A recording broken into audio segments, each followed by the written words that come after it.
Mount Abu Rajasthan का वो place है जहां गर्मी में भी सर्दी का एहसास होता है। अरावली पहाड़ियों से घिरा हुआ ये खूबसूरत प्लेस राजस्थान का एकमात्र हिल स्टेशन है। माउंट आबू अपने सीनिक व्यूज, लेक, प्राचीन मंदिर, योग साधना और खुशनुमा मौसम के लिए बहुत फेमस है। पूरे साल ही लाखों लोग यहाँ पर मस्ती करने आते हैं। आप यहाँ तक कैसे पहुँचेंगे? बात करें ट्रेन की तो यहाँ पर well connected Abu road railway station है जो माउंट आबू से 30 किलोमीटर दूरी पर स्थित है। रेलवे स्टेशन के बाहर से हर समय शेयरिंग और प्राइवेट टैक्सीज मिल जाती हैं। वहीं 500 मीटर दूरी पर बस स्टैंड है जहां से माउंट आबू के लिए बसेस मिल जाती हैं। बस वाले इस दूरी के लिए 60 से 70 रुपए, शेयरिंग में 100 से 120 रुपए और प्राइवेट टैक्सी वाले 800 से 1000 रुपए का चार्ज करते हैं। वहीं आसपास के शहरों और राज्यों से यहाँ के लिए डायरेक्ट बसेस मिल जाती हैं। दिल्ली, हरियाणा और पंजाब से बस की कनेक्टिविटी बहुत अच्छी है। इसके अलावा बहुत से लोग अपनी खुद की कार से भी यहाँ तक आते हैं। यहाँ पर प्राइवेट पार्किंग के साथ साथ मैक्सिमम होटल्स में पार्किंग फैसिलिटीज मिल जाती है। वहीं बात करें फ्लाइट की, अगर आप फ्लाइट से आना चाहते हैं तो यहाँ का nearest airport Maharana Pratap airport Udaipur में है जो माउंट आबू से 175 किलोमीटर दूर है। उदयपुर तक आने के बाद में आप बस, ट्रेन या टैक्सी से यहाँ तक आ जाएंगे। तो चलिए, बहुत ही शानदार पहाड़ी रास्तों को पार करते हुए अब हम लोग पहुंच चुके हैं माउंट आबू और अब हम लोग बात करते हैं रुकने के लिए होटल कहां पर लेना चाहिए। दोस्तों, ऐसे तो पूरे माउंट आबू में होटल्स बने हुए हैं, लेकिन मैं आपको एडवाइस करूंगा आप बस स्टैंड के पास में, सर्किल चौक के पास में, गुरुद्वारा या अंबेडकर चौक के पास में, इसके अलावा नक्की लेक से 100 से 200 मीटर रेंज में कहीं पर भी होटल ले सकते हैं। यहाँ पर होटल्स की स्टार्टिंग 1000 से 1200 रुपए में हो जाती है। 1500 से 2000 के बजट में आपको बहुत ही अच्छा होटल मिल जाएगा। इसके अलावा 3000, 5000, 10,000 तक के बजट में यहाँ पर होटल्स मिल जाएंगे। तो चलिए, एक अच्छा सा रूम लेने के बाद में अब हम लोग जानते हैं यहाँ पर घूमने का सही तरीका क्या है। दोस्तों, यहाँ पर कुछ प्लेसेस 1 से 2 किलोमीटर रेंज में हैं जिन्हें आप पैदल टहल के कवर कर सकते हैं और कुछ प्लेसेस 15 से 20 किलोमीटर दूरी पर स्थित हैं। तो सबसे अच्छा रहता है यहाँ पर आप रेंटल स्कूटी ले लीजिए। स्कूटी वाले 500 से 600 रुपए पर डे का चार्ज करते हैं। पेट्रोल आपको अलग से डलाना रहता है। इसके अलावा अगर आप फैमिली के साथ में हैं तो दूर वाले प्लेसेस के लिए आप टैक्सी बुक कर लीजिए। टैक्सी वाले एक दिन के लिए 3500 से 4000 रुपए का चार्ज करते हैं। तो दोस्तों, पहले दिन हम लोग पास वाले प्लेसेस को कवर करेंगे। तो सबसे पहले हम लोग चलेंगे नक्की लेक साइड। दोस्तों, यहाँ पर बहुत बड़ी लेक है और लेक के चारों तरफ नक्की सर्किल पाथ बना हुआ है जिसकी डिस्टेंस 2.5 किलोमीटर है। इस रूट पर बहुत से पॉइंट्स हैं। तो सबसे पहले हम लोग चलेंगे श्री रघुनाथ मंदिर। दोस्तों, ये मंदिर बहुत ही प्राचीन है, लेकिन इस मंदिर को नया स्वरूप दिया गया है। यहाँ पर आप प्रभु श्री राम, माता सीता और हनुमान जी के दर्शन कर पाएंगे। ये प्यारा सा मंदिर बहुत ही भव्य शैली में बना हुआ है। यहाँ पर दर्शन करके आपको बहुत ही अच्छा लगेगा। दोस्तों, अगर आप चाहें तो रोड रॉक भी जा सकते हैं। यहाँ तक पहुँचने के लिए 250 सीढ़ियाँ चढ़नी रहती है। यहाँ पर बड़ी सी चट्टान है, तो यहाँ पर भी घूमने आ सकते हैं। दोस्तों, नक्की पाथ पर थोड़ा सा ही आगे बढ़ने पर हनुमान जी का भी मंदिर है। आप यहाँ पर भी आशीर्वाद लेते हुए आगे बढ़ सकते हैं। तो चलिए, घूमते हुए अब हम लोग आ चुके हैं भारत माता मंदिर साइड में। दोस्तों, यहाँ पर बच्चों के लिए बहुत सी फन और गेमिंग एक्टिविटीज मिल जाती हैं। आप यहाँ पर बहुत ही अच्छे से एंजॉय कर सकते हैं। तो चलिए, हम लोग घूमते हुए पहुंच चुके हैं नक्की लेक बोटिंग पॉइंट के पास में। दोस्तों, यहाँ पर आप बोटिंग का भी मजा ले सकते हैं। बोटिंग के लिए शाम का टाइम सबसे अच्छा रहता है। बोटिंग के चार्ज की बात करें तो पैडल बोट के लिए 200 रुपए पर पर्सन और शिकारा बोट के लिए शेयरिंग में 250 रुपए पर पर्सन का चार्ज लेते हैं। दोस्तों, नक्की लेक के चारों तरफ फैली पहाड़ियां यहाँ की खूबसूरती में चार चांद लगाती हैं। नक्की लेक एक आर्टिफिशियल लेक है जिसके निर्माण की अलग अलग कहानियां हैं। मान्यताओं के अनुसार ऐसा माना जाता है देवताओं ने अपने नाखूनों से खोदकर इस झील का निर्माण किया था। पहले इसका नाम नक्की झील था, जिसे अब नक्की झील कहा जाता है। तो यहाँ पर घूमने और मस्ती करने के बाद में शाम को अब हम लोग चलेंगे हनीमून पॉइंट, जिसका रास्ता नक्की सर्किल पास से ही जाता है। लगभग 1 किलोमीटर पैदल चलकर आप हनीमून पॉइंट के पास में आ जाएंगे। दोस्तों, यहाँ पर शाम को बहुत भीड़ होती है। लोग यहाँ पर बैठकर सनसेट के शानदार नजारों को देखते हैं। यहाँ से सनसेट के बेहतरीन नजारे देखकर आपका दिल खुश हो जाएगा। आप यहाँ पर घूमने जरूर आइए। तो दोस्तों इन सभी प्लेसेस को कवर करने के बाद में शाम को आप नक्की झील के पास में खाना पीना भी कर सकते हैं। यहाँ पर आपको छोटे बड़े हर तरह के रेस्टोरेंट मिल जाएंगे जहाँ पर आप अच्छे से खाना पीना कर सकते हैं। तो चलिए रात में हम लोग अपने होटल में आराम करेंगे और अगले दिन हम लोग चलेंगे उन प्लेसेस पर जो यहाँ से लगभग 15 से 20 किलोमीटर दूरी पर स्थित है। तो अगले दिन सबसे पहले चलेंगे यूनिवर्सल पीस हॉल जो नक्की लेक से 1 किलोमीटर दूरी पर स्थित है। दोस्तों ये भवन विश्व प्रसिद्ध ब्रह्मा कुमारीज का इंटरनेशनल हेडक्वार्टर है जो आध्यात्मिक शिक्षा, ध्यान, योग और शांति के लिए जाना जाता है। ऐसे तो माउंट आबू में और भी बहुत से ब्रह्मा कुमारीज के केंद्र बने हुए हैं।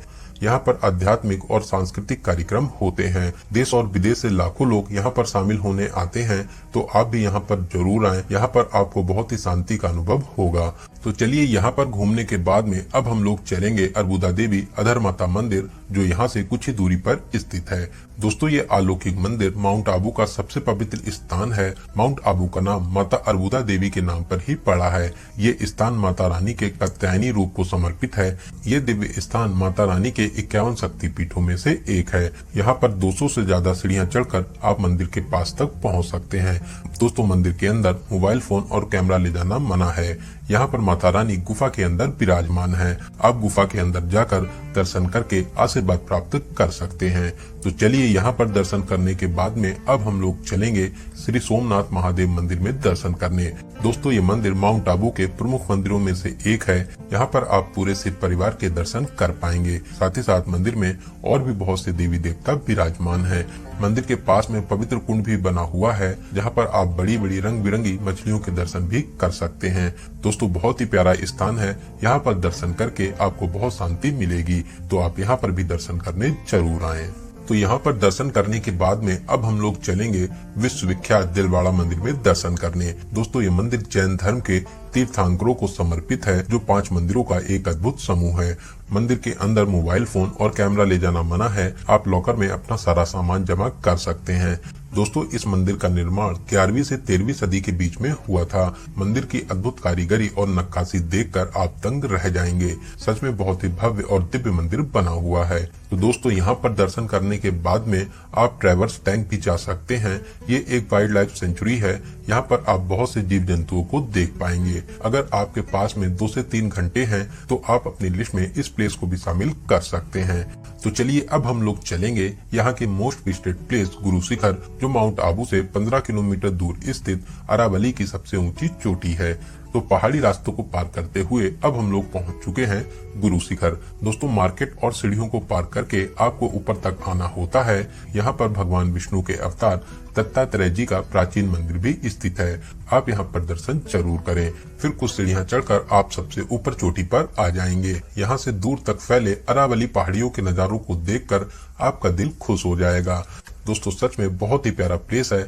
आप अपनी यादों के लिए यहाँ पर प्यारी प्यारी फोटो शूट जरूर कराएं। यहाँ पर एक छोटा सा मंदिर भी है जहाँ पर आप दर्शन कर सकते हैं। तो यहाँ पर लगभग आधे से 1 घंटा घूमने के बाद में अब हम लोग नीचे वापसी करेंगे।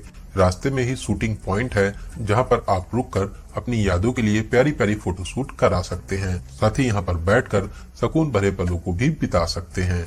तो चलिए इन प्लेसेस को कवर करने के बाद में अब हम लोग चलेंगे अचलगढ़ जो गुरु शिखर से लगभग 8 किलोमीटर दूरी पर स्थित है। दोस्तों ये स्थान अपने में ही बहुत अनोखा है। यहाँ पर बहुत ही प्राचीन अचलेश्वर महादेव जी का मंदिर है जो सभी मंदिरों से अलग है क्योंकि इस मंदिर में भगवान शिव के अंगूठे की पूजा होती है। यहाँ पर एक छोटा सा कुंड है लेकिन ये कितना गहरा है ये कोई नहीं जानता। दोस्तों आप इस अलौकिक मंदिर में दर्शन कर आशीर्वाद प्राप्त कर सकते हैं।